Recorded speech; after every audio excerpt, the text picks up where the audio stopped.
नमस्कार। आप सब लोगों का बहुत बहुत स्वागत है ग्रीन लेटर के इस इंटरव्यू सीरीज के फोर्थ प्रोग्राम्स में। इस इंटरव्यू का मेन फोकस सब्जेक्ट है transformation of the e mobility industry in India, and now we have two notable speakers who will be having a dialogue on this particular subject. Let me invite Mr. N. Mohan from Energy Efficiency Services Limited and Mr. Pradeep Kumar, who is technical advisor and mentor to Green Tree Global. Let me introduce Mr. Mohan and Mr. Kumar one by one. Mr. Mohan, he's an experienced professional with over 15 years in energy sector. He maintains the focus objectively towards the end results, guided by a clear strategic outlook and by leading the teams. He is responsible for business planning, investment strategies, and implementation of publicly accessible EV charging stations, also leading the digital integration and analytics of charging infrastructure as well. The product profile handled by Mr. Mohan covers electric mobility and electric charging infrastructure, energy efficient appliances such as LED lamps, LED street lights, energy efficient pumps, and other such energy efficient appliances, with the major client base being electrical distribution utilities, municipal corporations, industries, and government organizations, certainly. Presently heading the EV charging infrastructure division of Convergence Energy Efficiency Services Limited, which is a subsidiary of Energy Efficiency Services Limited. His vision is to develop a network of public electric vehicle charging infrastructure to enable faster EV adoption in India. Thank you so much, Mohanji, for joining us here. Now allow me to introduce Mr. Kumar. Mr. Kumar is an acknowledged expert in the domain of energy efficiency with more than 22 years of experience, ranging from technical expertise in design, development, implementation of energy efficiency programs to market, financing, and strategic plan development. He has made the expertise available to the community through various advocacy programs.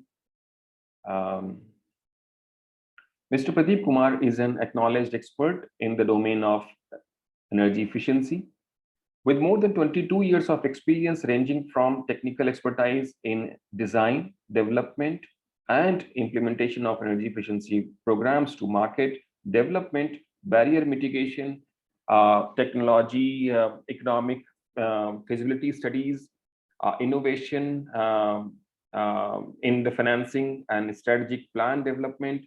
He has made this expertise available to community through various advocacy programs, initiatives in the area of energy efficiency, sustainable development, clean energy, and climate change mitigation programs as well. He is one of the India's foremost experts in measurement and verification, and he has been instrumental in the development of various energy and cost savings projects, notably India's first Super ESCO business plan for EESL also has been done by him.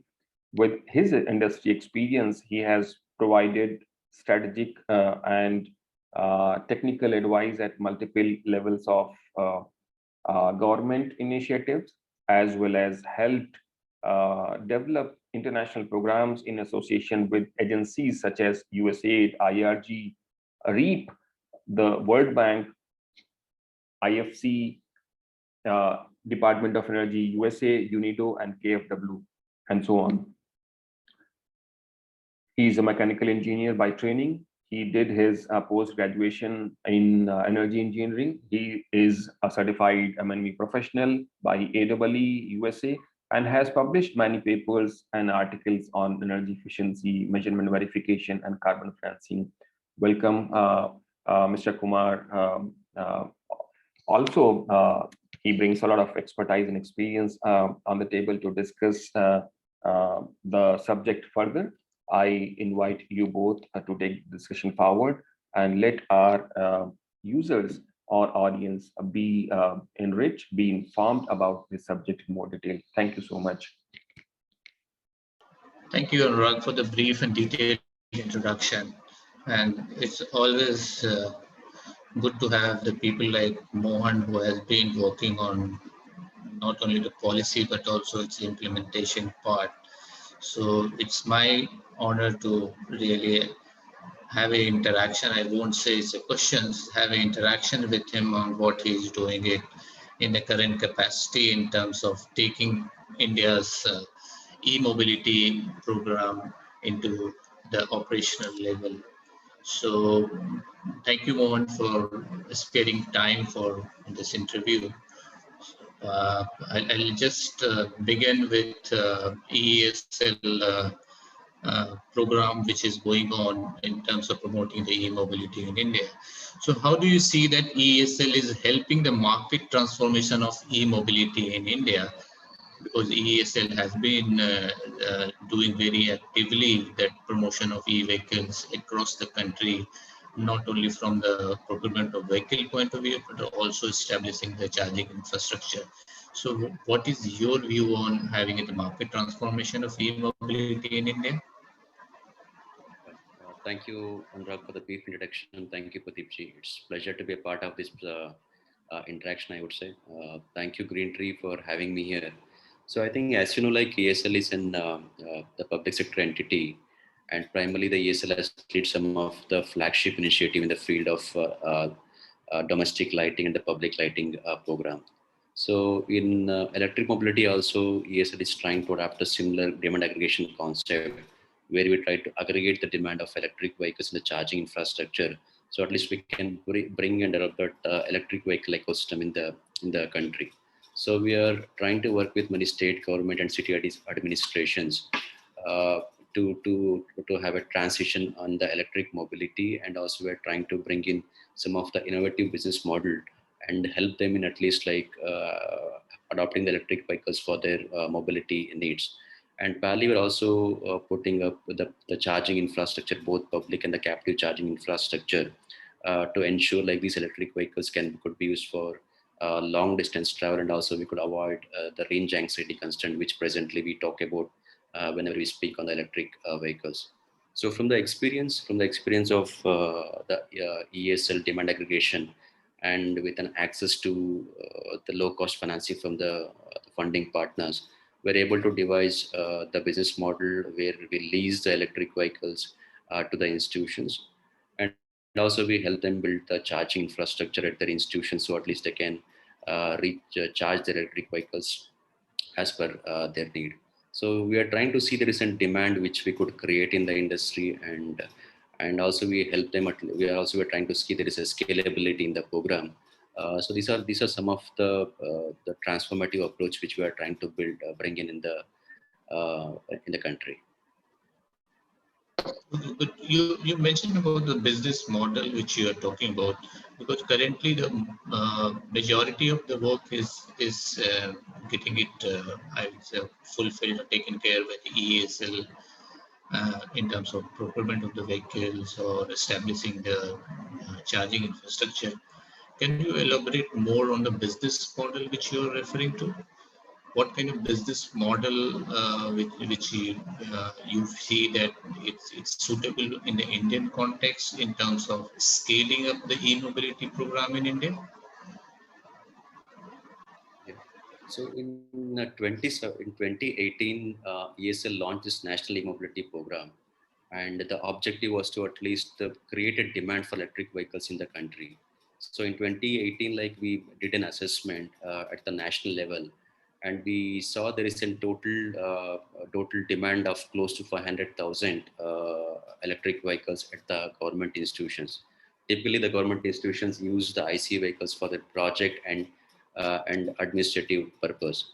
We saw there is a larger opportunity which we could target initially, to at least if we can replace a portion of the such IC vehicle used in the government institution with the electric vehicles. So we launched this program in 2018, And we started, we did the bulk procurement of electric cars. In 2018, the procurement of 10,000 electric vehicles were done by ESL. I think it is one of the largest procurement of electric cars in the country, and as well, I suppose, in the world also. So this bulk procurement has helped us in bringing the cost reduction by almost by 25%. We're also working with, we're also supported by funding partners like ADB. With their financing assistance, we're able to build an financial model of leasing the electric cars to the government institution, which is comparable to their monthly lease, which normally they give for the IC vehicles. So in this process, we try to see that whatever the monthly lease they pay for electric vehicles is almost like same to the IC vehicles, and there is no extra financial implication to the institutions. And also we try to see there is an additional AMC support, and also we try to offer the services with Cheffer and without Cheffer services, and also an outright model to these clients. So they have flexibility of choosing the services from ESL.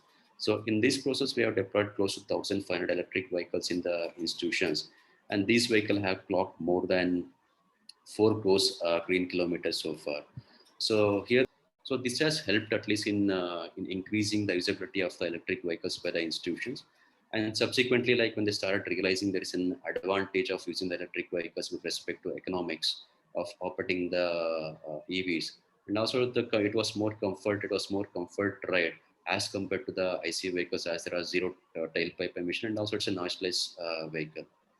And when we did this did this adoption of putting a combination of captive and captive charges, both AC and DC, the acceptability by the client has increased. And now with the further rounds of procurement, where we are procuring some of the long range AVs or the mid range AVs, I would say, which have more than 200 kilometers and 300 kilometers. Now the demand is growing very fast. And Broadly, can you share some of the initial challenges which ESL faced when in terms of selling the whole concept to the user? Yeah, so initially, like if you look at in 2018, there were limited electric vehicles model in the industry also. So there were only like two models which were able to procure from the open tendering. One was Tata Tigor and another was Mahindra E-Variant. These were the only two sedans which were available at that point in time. Obviously the client had a limitation of choice with respect to the vehicle needs. Secondly, like there was always a range anxiety concern. Whenever we say the range is like 120 kilometers, they would compare with the ICE vehicle that I can travel conveniently with ICE vehicles, and there is no need for me to think about whether the petrol outlets are available within city or on the highways. So that was one of the difficult argument which we used to get from the client, that unlike fuel stations, so electric vehicle has a limitation. Until unless we build up a charging infrastructure, uh, there was a reluctance that they would opt for the electric vehicles for their the project or administrative needs. Um, but in turn, like we did a lot of consultation with them, and we said like at least take replace some of the IC vehicles which are used by the department head. So let's have a feel how these vehicles would perform initially, and subsequently probably like once you feel there is an comfort of using the electric vehicles, and subsequently the rest of the IC vehicles would also be replaced. So initially the range anxiety was one of the toughest challenge which we faced to address. But So that's very good to know that. I mean, the scaling up has been going on in a very good space, and as you implementation, then we complemented some of the clients that we'll not only supplement you with the AC charges, we'll also add some of the DC charges which require less than 1 hour time for 80% charging. So whenever there is a longer distance traveling needs charges, so probably you could use the DC fast charging, and these charges were being given without any additional cost to the client. This was inbuilt in our financial model in such a way that these clients are getting benefit from these additional services. So once we started adding the DC fast chargers, that changed the perception of the client towards the electric vehicles. And this was about the range anxiety. And second thing was about the the driving habits of the drivers. If you look at the IC vehicle driving habits by the users, they use it's like more comfortable to them to use the IC vehicles when they were driving these such vehicles for a decade or so. When we switch them to use the electric vehicles, these are like gearless vehicles, automatic vehicles. So initially they had a difficulty in getting adjusted to the operating process of the electric vehicles and the charging practices. So this took almost like close to three months time. So and we took a lot of support from the OEM partners in training the drivers. We realized that unless we train the drivers, convincing the client would be much difficult. We started giving training to the drivers, stating that what are the best practices they need to do and how the troubleshooting would happen. So what kind of uh, the things they need to follow while driving. So by making these drivers like well trained to the OEMs, so we're able to at least convince the clients, and even the drivers started getting comfortable using these vehicles. But what's your view on converting the existing fleet into the, I would say, e-mobility? I mean, whether it is always advisable to go for the new procurement of e-vehicles, or there is also research going on the possibility of converting some of this IC engine into the e-mobility, which may bring down the cost of the whole fleet, which we are talking about when it is a mass deployment of the vehicles in the market. So here, I think the vehicle segment, I think we need to look at. If you look at the electric two-wheelers and three-wheelers, probably I think a retrofit could be one of the feasible solution. But if you look at the electric four-wheelers and the heavy-duty vehicles, the retrofitting may not be so economical. For example, in electric three-wheelers, we have seen some of the field trials which some of the technology service providers have done.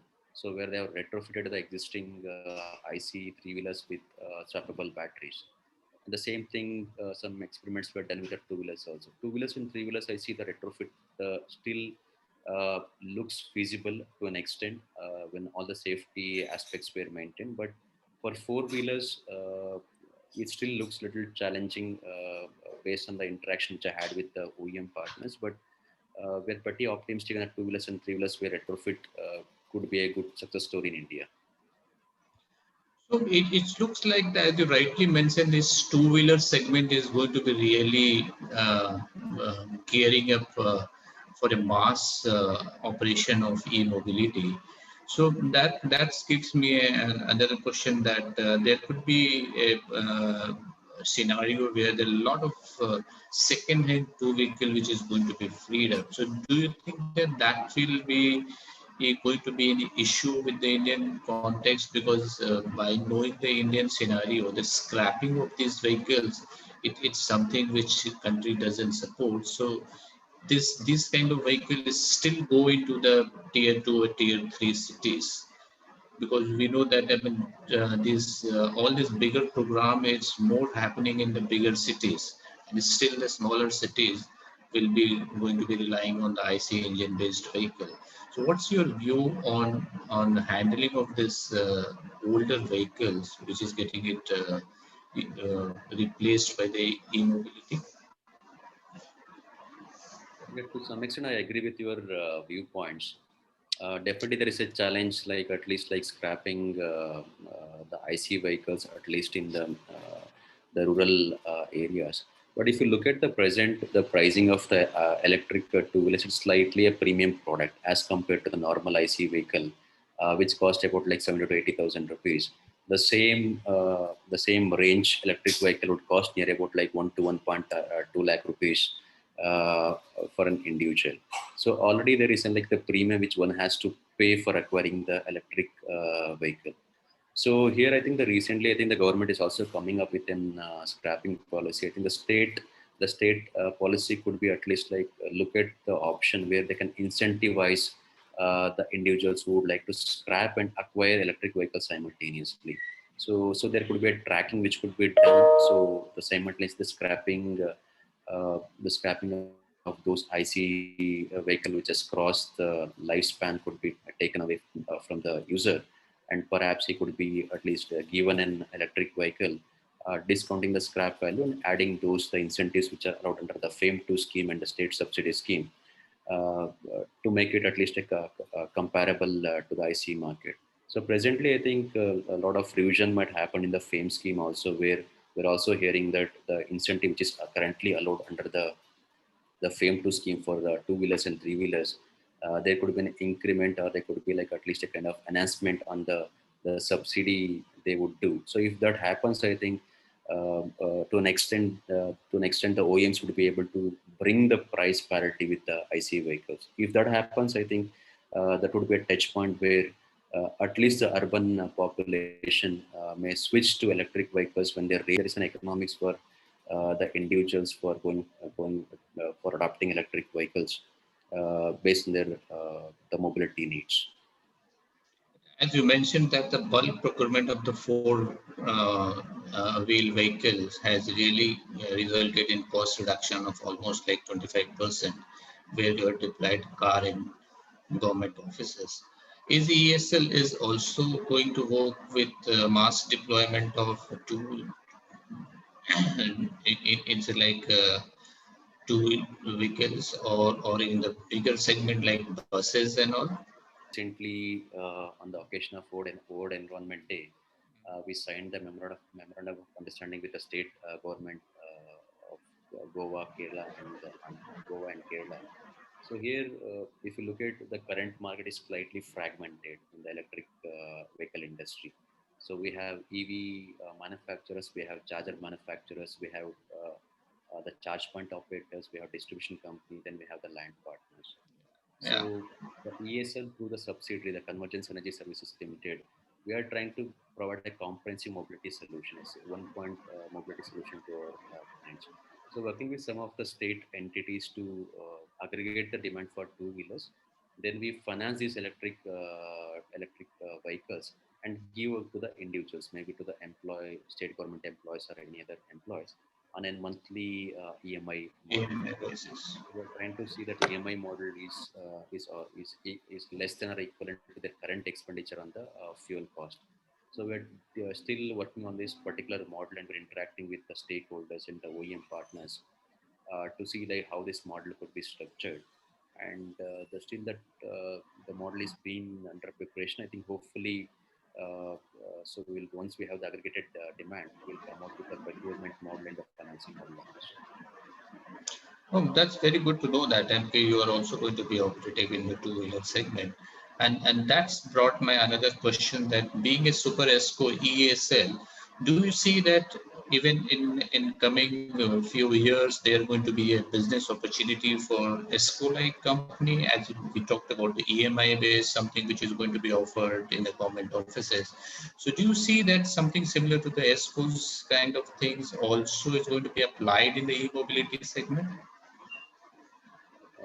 Well, definitely there is a larger opportunity that exists in the electric mobility. If you see the charging business, as per the Ministry of Power guidelines, it's a delicensed activity. So already like any individual or entity who like to enter into the charging business, he can do so. He can build a charging station. The process are well defined, and this itself has opened up a lot of entrepreneurs to open their own individual charging stations. So many startup companies are also working on the e-mobility in the ecosystem. So some are working as a charge point or operator, some are working as a network service provider. So there is a larger opportunity and there's a big investment, big ESCO investment which can be brought in for the mobility services.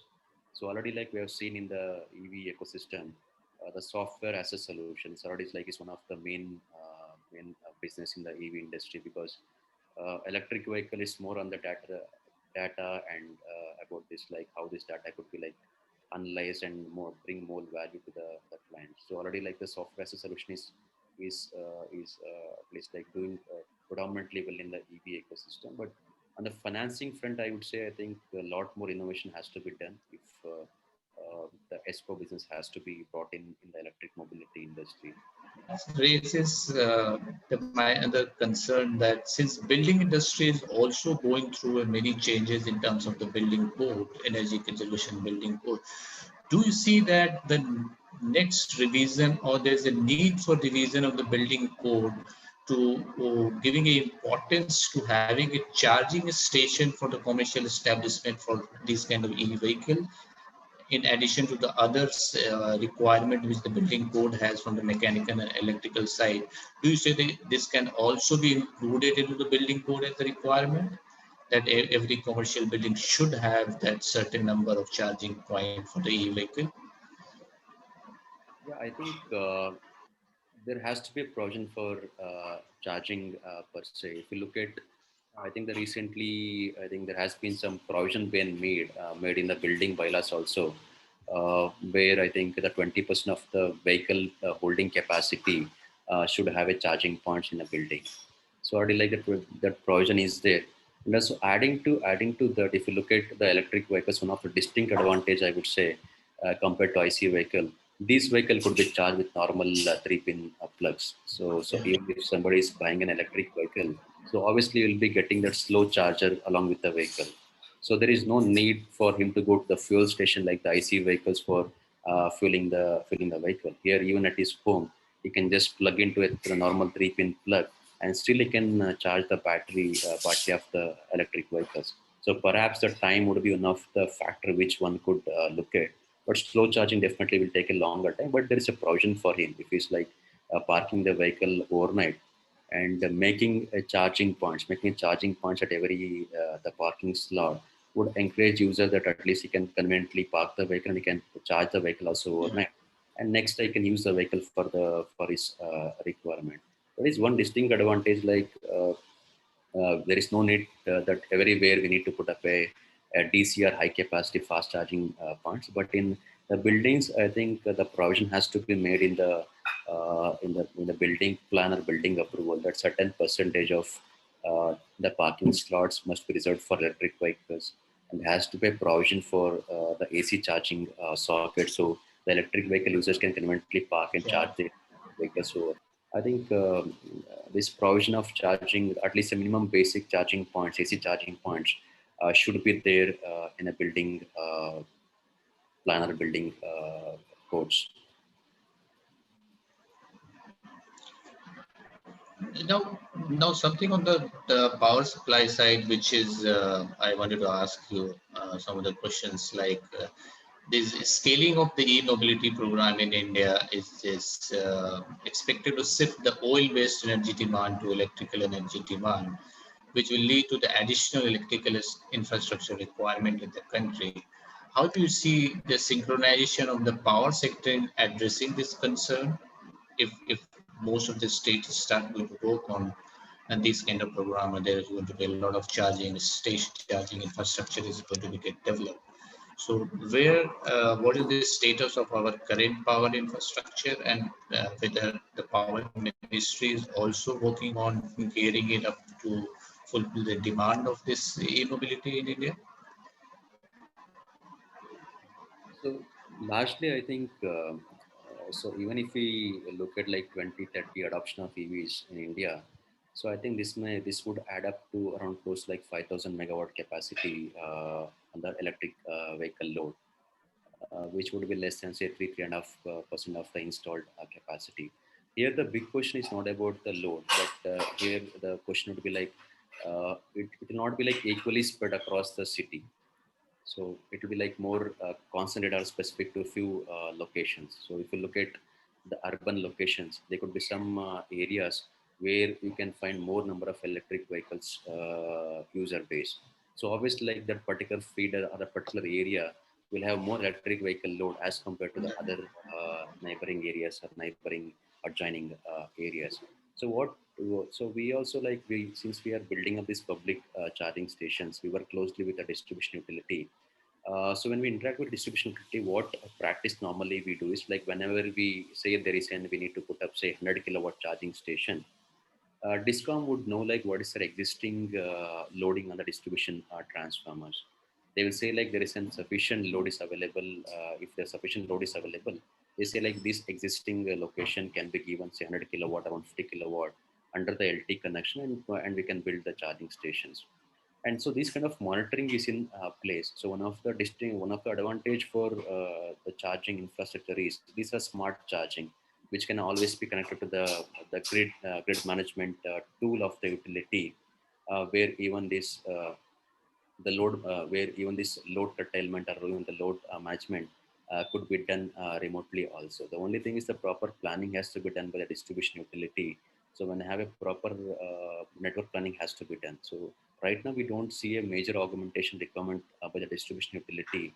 Even if we can at least, even if they can see or assess their existing DT loading capacities, still, I think we can build a charging network within the existing framework, and rather we don't see a major grid augmentation which should be required for electric vehicle charging infrastructure in India.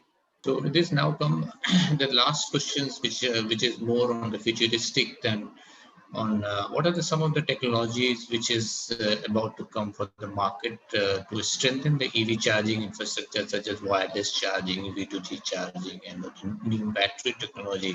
Because I know there are a lot of innovation and research work going on in terms of making the storage capacity to be more efficient in the battery research work. Can you share some of your insight on the new technology and how the battery innovation is going on into the country? Uh, Well, I think the battery would remain a key element in the entire ecosystem. This would be for storage, electric vehicles, for any other application. The battery would be the key element here. So there's a larger interest of battery storage for electric mobility. Also, the people would like to see like that charging their vehicles with the renewable energy source. So at least they can claim they're using the running the vehicles, and these are the clean kilometers traveled. So the battery storage concept we are trying to use in our existing charging stations also. We have seen a trend of our charging session. That is what, like when you, if you look at the chargers, we get a lot of data from the chargers every month. We know like what is the user profile, what is the, like the peak demand when these chargers have the maximum charging session, what are the low time for this charging session. So what vehicles would come at our charging stations? What is the trend, the usage timing? So we have a lot of insights we get from the charging stations. We're trying to analyze like how well probably we can structure the model for adding up the battery energy storage system. We see like lot the usage is like high during the daytime, starting from 11 to 3 p.m. So there is an advantage even if we can add some of the solar carport or building solar panels in our charging station. We can start like at least giving a clean energy to the electric vehicles. So I think the battery storage would come up in a very big way in India. So already like a lot of work is happening in this particular segment.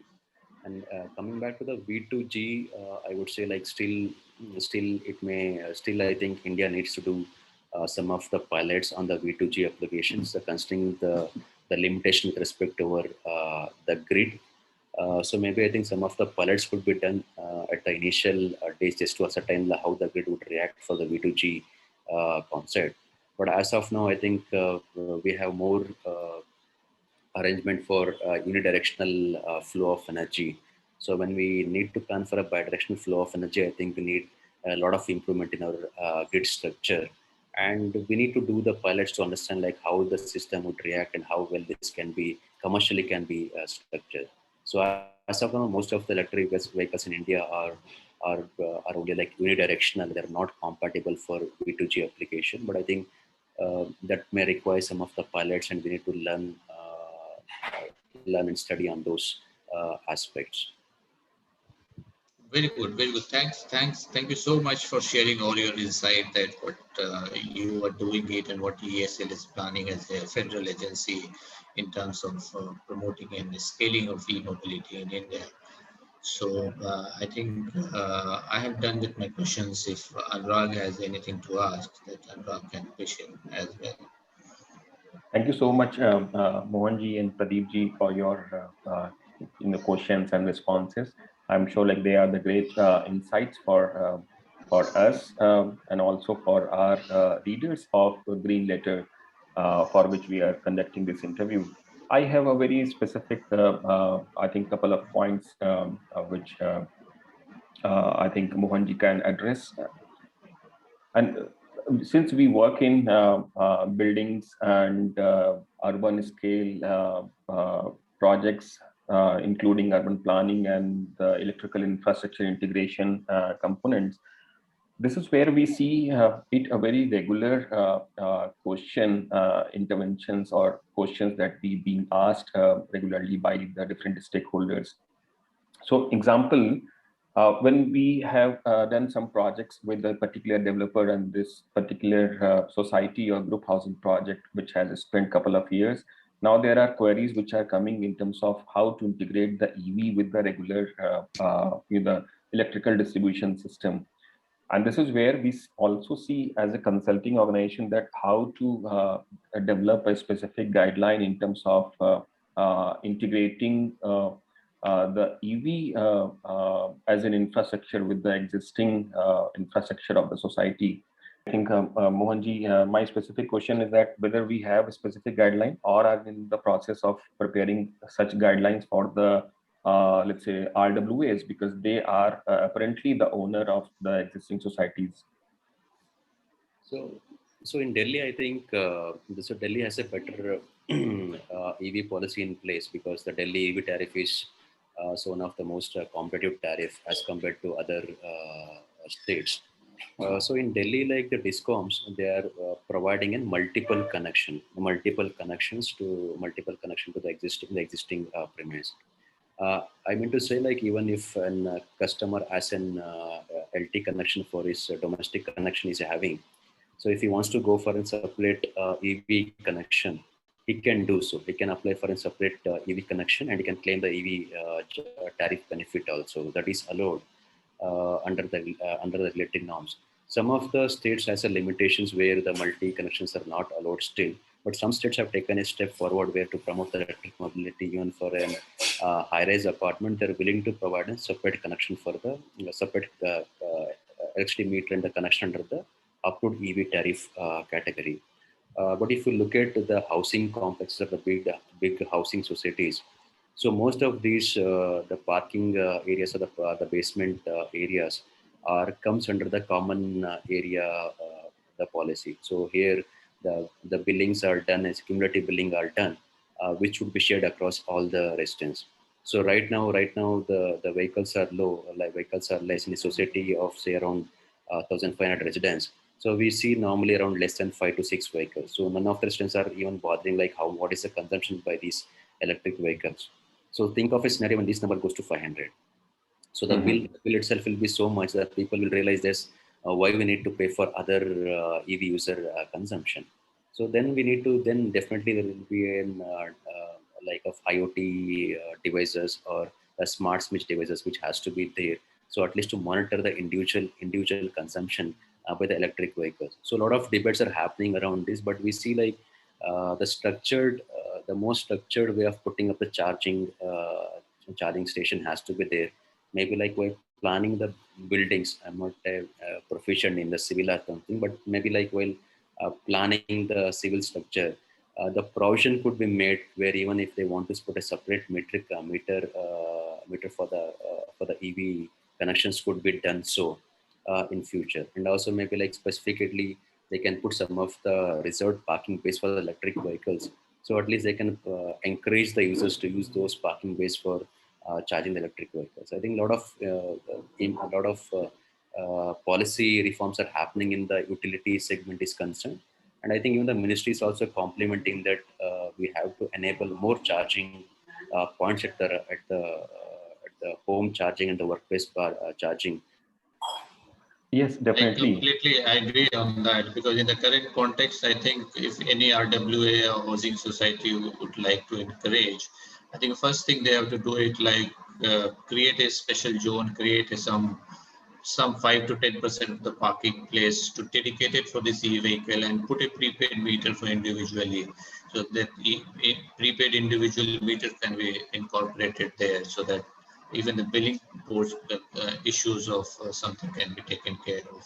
I mean, this is the first hand impression which I can think Yes, of. sir, exactly. So I'll also, I think, highlight one of the points which Mohanji has mentioned in terms of the existing societies can put up the fast chargers and they can charge the vehicles.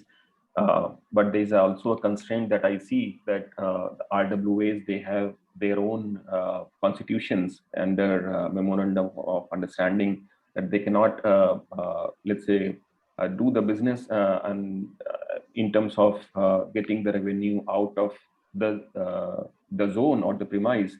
Until unless this is something which is benefiting to the society or the members by and large. So there's something that I think the reform that might happen in this case also, which may be taken care of. So I think with this I come to the last point, which is about the awareness, because a lot of things which are related to the infrastructure creation, be it the electric vehicle or the charging infrastructure. But until unless we all are informed, not only the urban level, but also the rural or semi-urban locations, the residents, the user, they also have to be informed. We are working with one of the municipality in terms of EV adoption project, and this is where we see the lot of the gap, not only in terms of the people who are from the government department, but also we need to look at the overall ecosystem, including the students, because they are going to be the advocacy leader in terms of the technology per se. We also need to look at the cab drivers. We also need to look at the entrepreneurs who are working in the technology in terms of EV or charging infrastructure, and also the recipient in terms of the office goers or the people who are going to use it. How much it is important in terms of capacity building in the overall business model to make it a successful model, I would say. So very interesting question. So I can give an example also for this. So if you see the public charging station in Delhi, so many are in the public parking locations. So normally we put like these are the electric vehicle charging stations, and also normally we demarcate the parking slot by putting a green parking bay in front of the chargers. But still, we have seen people parking the IC vehicle in front of the charging stations. So when we interact with them, they say like they don't know like this is the charger. They say it is something we have set up there. So we need to at least like sensitize them like how this electric charging station works. So what is the purpose? So when we show them like how this would charge electric vehicle, so they realize like yes, they need to at least like make a way for the electric vehicles. So many times I think the people don't realize that these charging stations are built in the public locations, and they need to at least like reserve the bay so that the electric vehicles can access the facility conveniently and they can recharge the vehicles.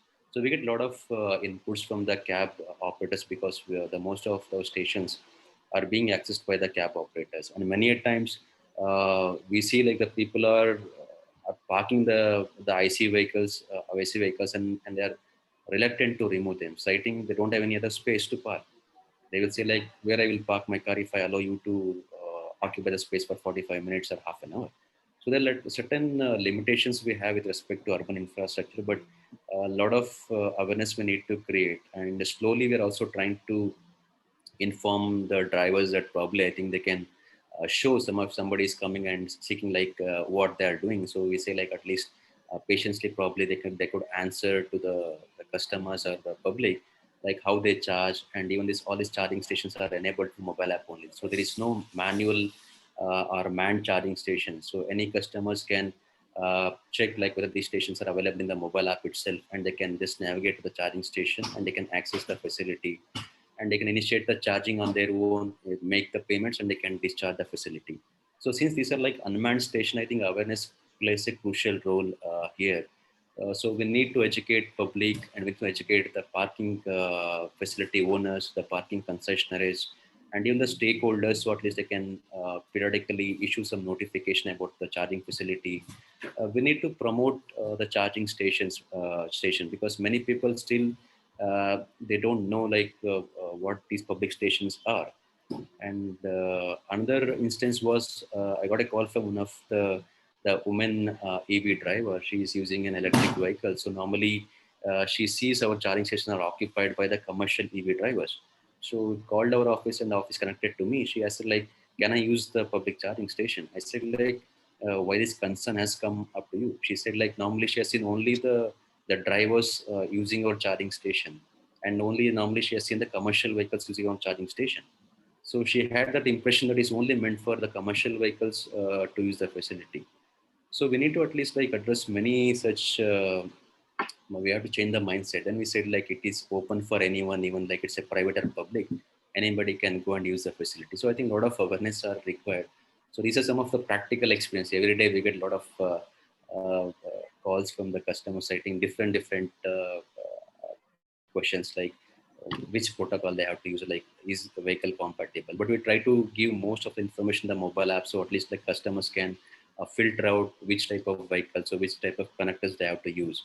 So one difficulty is like in India we have multiple charging protocols, unlike other countries which are going for single charging protocols. In India we have in DC also we have three types of charging protocols. We have Bharat DC, then we have CCS, Chart and in slow also we have type 2 AC and type 1 AC. So even customers, like we need to educate them like which connector is compatible to which vehicle, EV vehicle. So those things of hand holding we need to do. I think even the Go Electric campaign by Bureau of Energy Efficiencies, I think is doing going to at least launch some of the state level awareness program with SNAs. So I think awareness plays a crucial role. I think more awareness on field is required so that people can look public charging stations as one of the amenities which is reserved for electric vehicles. Very Great. well put in, very well put in. And the role of awareness and sensitization is it's going to be very crucial in terms of really getting it confidence of the end user and making it trouble-free deployment of e-mobility. So very well put in. So, Great insights for our readers, surely. And thank you, Mohanji and Pradeepji, both of you, for sparing your time with us.